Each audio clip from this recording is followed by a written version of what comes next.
Hello friend, नमस्ते, राधे राधे। मैं घूंघट वाली आप सभी को अपने यूट्यूब चैनल में स्वागत करती हूँ। और मैं आज सुनाने जा रही हूँ आप सबको एक बहुत ही अच्छा सोहर गीत। कैसी लगे आप सबको कमेंट में ज़रूर बताना। प्लीज़ मेरे चैनल को सब्सक्राइब करना, वीडियो को लाइक करना। तो चलिए सुनाते हैं।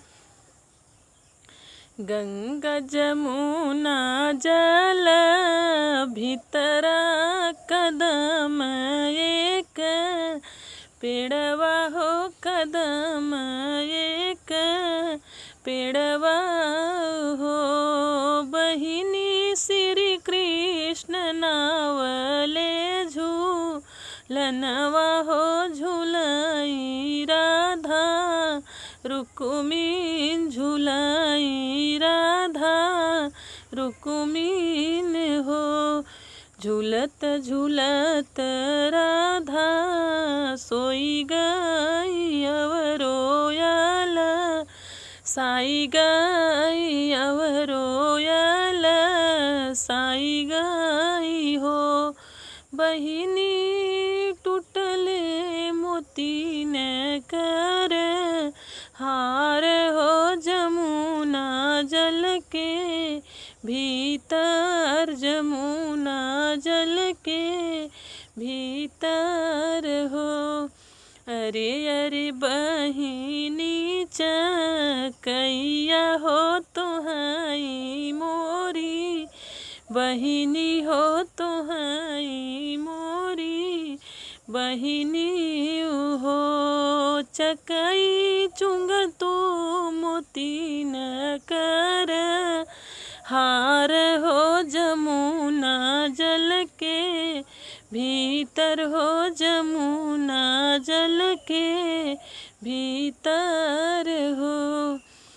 अरे अरे बहिनी हो राधा बिरह जीनी, बोल हो बिरह जीनी, बोल हो। राधा सजवा के निकरे चकौआ हो, अधियरतिया भैले हो या बहिना ही आए नि हो। अरे अरे बहिनी चकैया हो बिरह जीनी, बोल हो बिरह जीनी, बोल हो।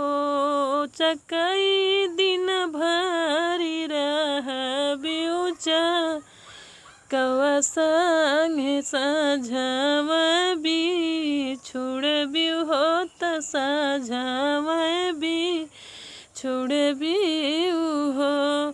गंगा जमुना जल भीतरा हो, कदम एक पेड़वा हो, कदम एक पेड़वा हो।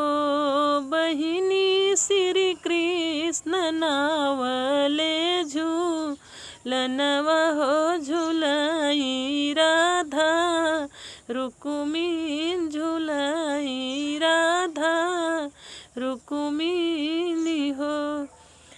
तो दोस्तों, ये था मेरा छोटा सा सोहर गीत। कैसी लगी आप सबको कमेंट में ज़रूर बताना। प्लीज़ मेरे वीडियो को पूरा देखना, लाइक करना, चैनल को सब्सक्राइब करना। सारे फ्रेंड्स को नमस्कार। तब तक के लिए बाय बाय। फिर मिलूँगी कोई अगली नेक्स्ट वीडियो में अच्छी गीत के साथ। राधे राधे।